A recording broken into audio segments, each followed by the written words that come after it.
It worked.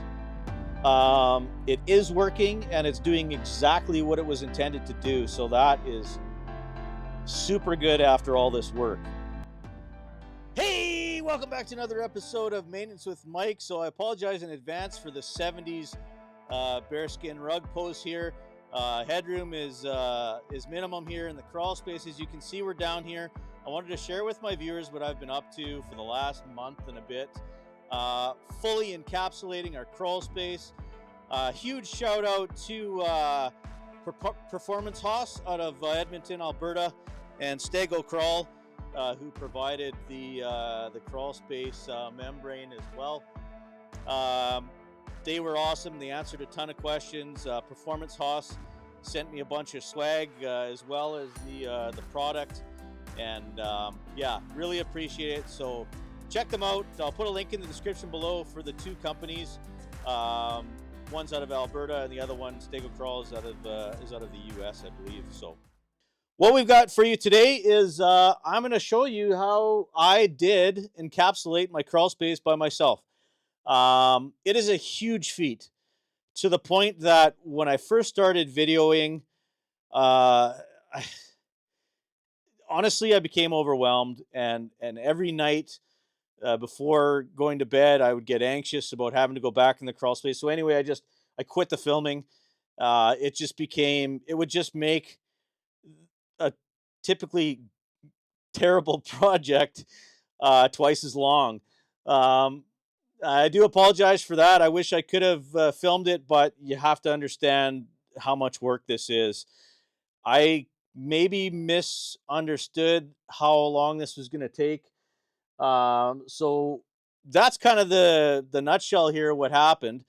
We have gone with Stego Crawl, which is a performance-based poly. It's 15 mil thick.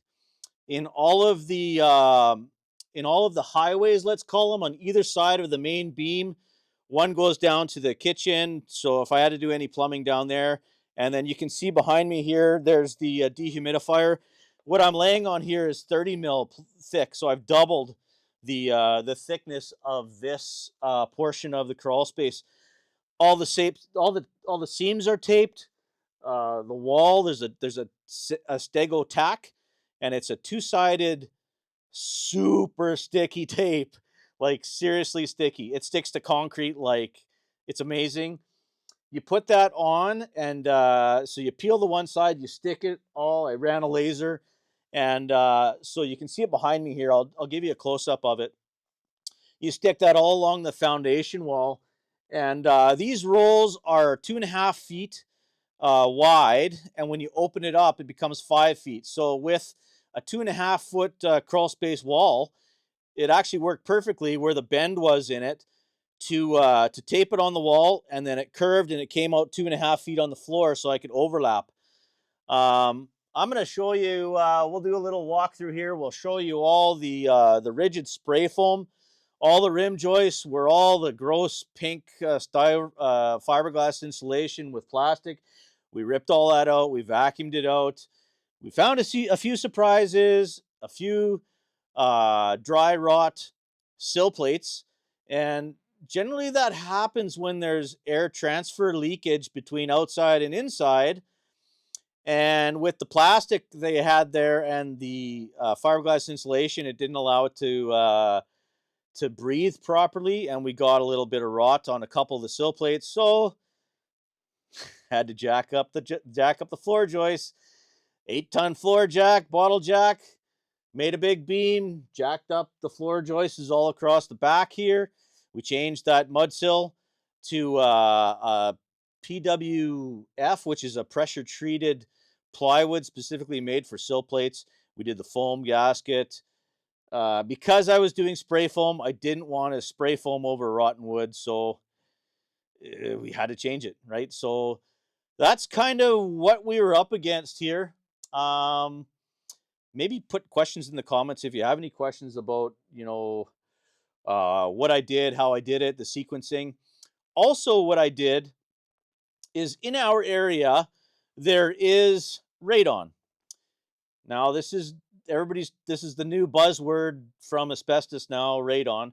Well, I don't, it's a safety concern, so I don't really want to use the word buzzword, but I can't think of another term to say it with. But radon is a gas that you can't see or smell, obviously.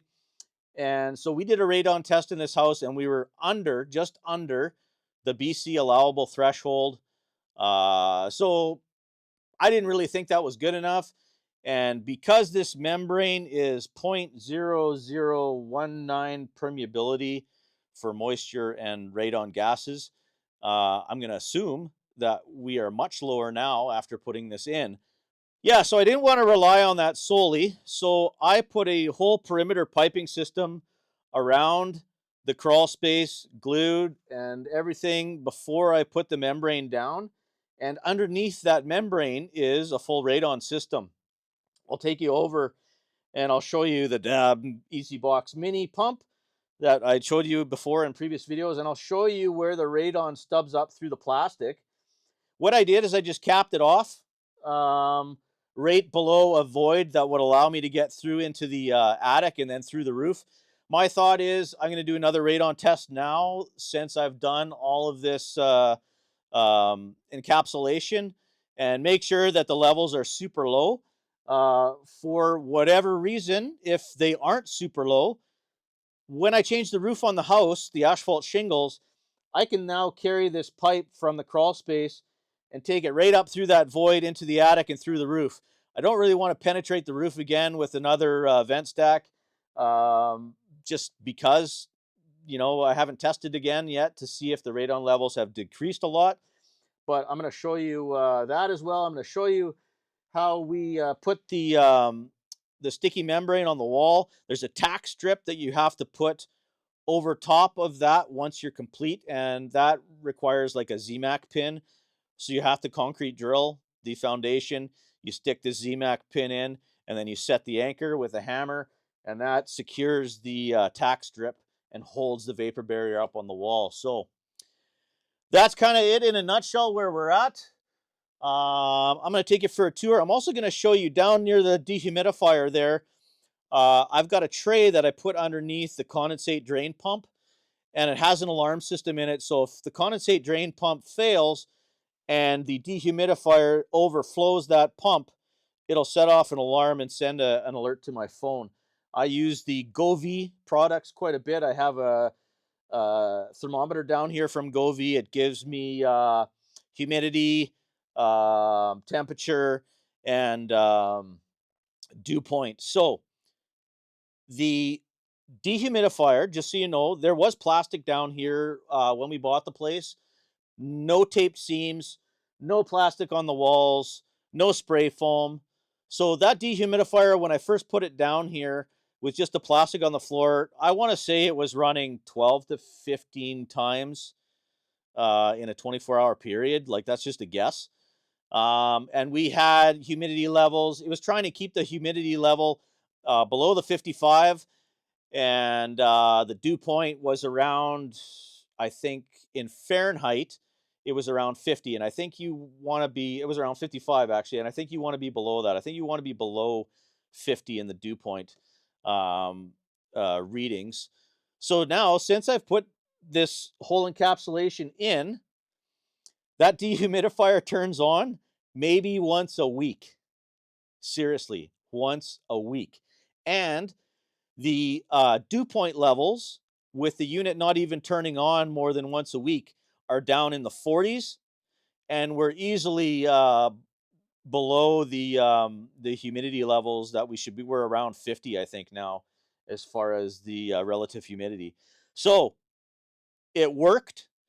It is working, and it's doing exactly what it was intended to do. So that is super good after all this work. It's not easy. I'll be honest with you. Like I said, I was getting anxiety each night before I have it coming down here. It was a lot of work for a single person. But I just wanted to keep plugging away at it. What's nice about the 15 mil sheets is it's almost like thin plastic. It's not like a garbage bag. It's so rigid that you could basically roll the whole thing out and slide the sheet around because it's so rigid. I did do a little bit of budgeting and to share with you some rough figures. So this is about 1,600 and change feet is what I encapsulated. And budget numbers that I was seeing for 1,500 foot encapsulation sort of thing was in the neighborhood of $15,000 to $20,000. That includes the spray foam, that includes the vapor barrier on the floor and all that stuff. We have piers that run down the center of the house. Those piers, they have to be wrapped. But what I did, because they're sitting on concrete pads, and I had the 8-ton floor jack down here for the jacking up the floor joist to change the sill plates, I jacked up each pier separately and slid a chunk of this 15 mil vapor barrier between the wood pier and the concrete base, and then that seals the moisture and keeps the wood in the pier from rotting. I mean, a wood pier sitting right on top of concrete, if concrete's sitting in a poured foundation on dirt, that's going to wick moisture up. Eventually, that wood's going to rot. So, yeah, so 15 to 20,000 was sort of the rough numbers that I was given to encapsulate a crawl space. I think I'm into this between 5 and 6,000. It was about 2,500 to 3,000, I believe, for all of the 15 mil poly, the tapes, the two-sided tacky tape, the trim pieces that get concrete nailed onto the foundation wall. I went through. This is a Dow Corning spray foam. The big bottles, like the propane tank bottles of Dow Corning spray foam kits, sort of a commercial type of thing, but for your do-it-yourselfer. I went through 2 of those kits, and those are in the neighborhood of $500 each. So that's kind of what you're up against here. I mean, don't be afraid to do it yourself. You don't have to get it done in a month. You can take longer, but I think we're gonna be pleasantly surprised how much the cut down is gonna be on that dehumidifier. Like I said, that thing runs maybe once a week now that I've seen it turn on. So anyway, enough of my gabbing. You kind of got an idea of how I did it now. If you have any questions, put them in the comments. I'm going to take you for a little bit of a tour here. I'm going to show you the dehumidifier and my little alarm system that I got set up there. I'm going to show you where the radon pipe comes up and stubs. I'm going to show you the Dab Easy box, how we did that and encapsulated around that. So let's go for a tour. Okay. So you can see that's you can see down here, that's the dehumidifier, and then there's the condensate drain. There are commercial heaters down here. You can see all the spray foam. Let's go have a look at this this pin over here.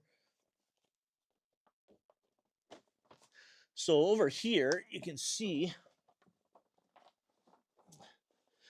So here's the you can see behind that white tack strip. It's sort of a black line. That's the two-sided sticky tape. So that stuff is super sticky. It doesn't pull away. It's like it's stuck right on there. And then this is a tack strip that you drill a hole through into the concrete and you set the pins. You can see all the spray foam and all the rim joists are done, all sprayed. You can see that I sistered a couple of the floor joists here that weren't looking so good because they were sitting down on that rotten sill. So big job. Okay, so here's our dehumidifier, and here is the condensate drain pump. So, of course, because the crawl space is the height is so low, this is a nice little pulley system that they sell to hang the unit itself. It drains into this condensate drain, which pumps up and actually attaches to my my plumbing drain for a sink, and then it basically just goes right out. So in the event that the dehumidifier is running and this condensate drain pump fails, it will overflow into this tray, and in this tray is a alarm system. And if I can lick my fingers, I can show you.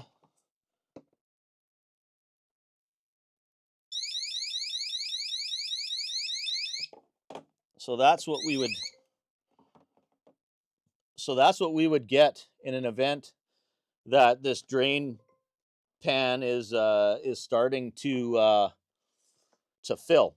Of course, it'll hold quite a bit of water before it overfills, but we want it to be made aware that something's going on. So you actually get alerts from Govee, critical water alarms. Crawlspace water leakage sensor has detected water leakage. So it actually gives you a push notification right to your phone, as well as the audible. So here you can see our Dab EasyBox Mini 3. It's sitting on a chunk of concrete. What I did is I lifted it up and slid 2 layers of the 15 mil poly underneath it, and then taped it all around so it's totally sealed. Here's the completion of the radon pipe where it comes up through.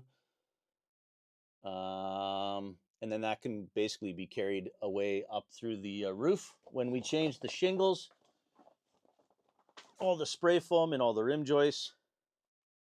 And Performance Haus out of Edmonton, they were super helpful with, you know, questions and stuff as well as Stego Crawl.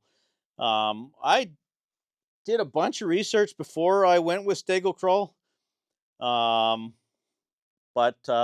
Yeah, I mean, you could decide for yourself, but I'm super happy with the product. I'm super happy with it, the way it's been put on the rolls, and the way it unfolded and sort of laid down nicely helped a lot. I think if I had gone with I think there's a 14-foot, so it'd be like a quad fold roll, and it would give you a 14-foot wide membrane, which would be impossible to deal with down here by yourself.